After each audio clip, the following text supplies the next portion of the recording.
In this video, I'm going to be modeling for you how to plot data on a line plot.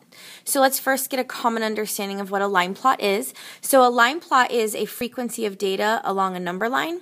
So the data is always about numbers. So you wouldn't see how many people liked red or how many people liked green. That would be best for a bar graph. Instead, you might see something like how many people are 7 years old, how many people are 8 years old, how many people are 9 years old. So it's a lot more number heavy, and so the choices are numbers as well.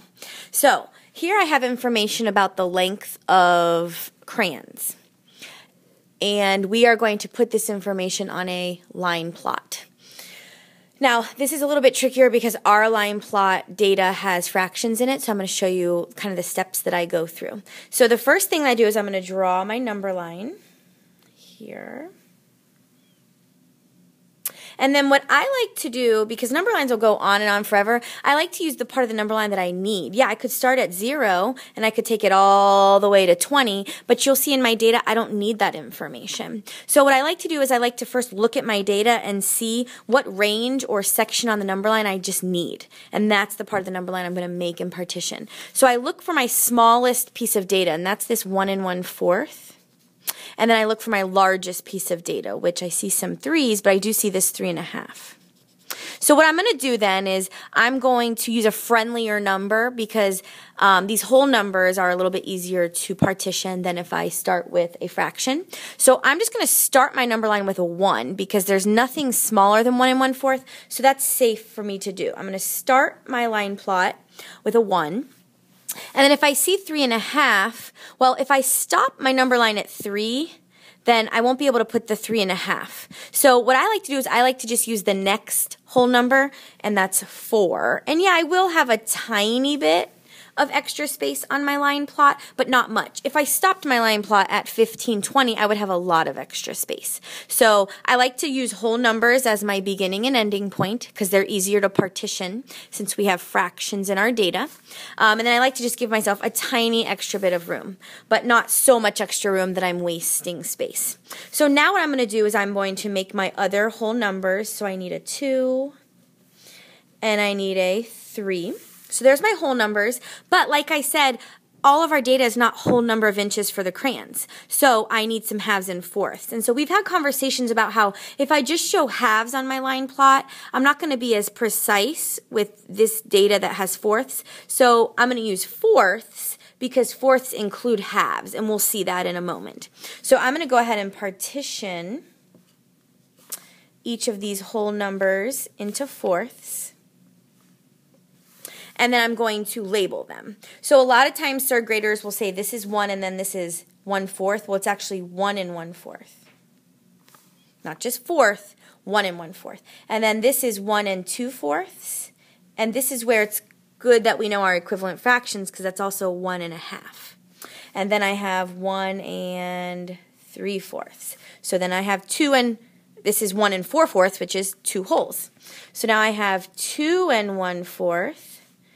2 2/4, or 2.5, 2 3/4, and then 2 4/4, which is 3 wholes. Then I have 3 1/4, 3 2/4, which is 3.5, and then 3 3/4, and then 3 4/4, which is another whole, or 4 wholes.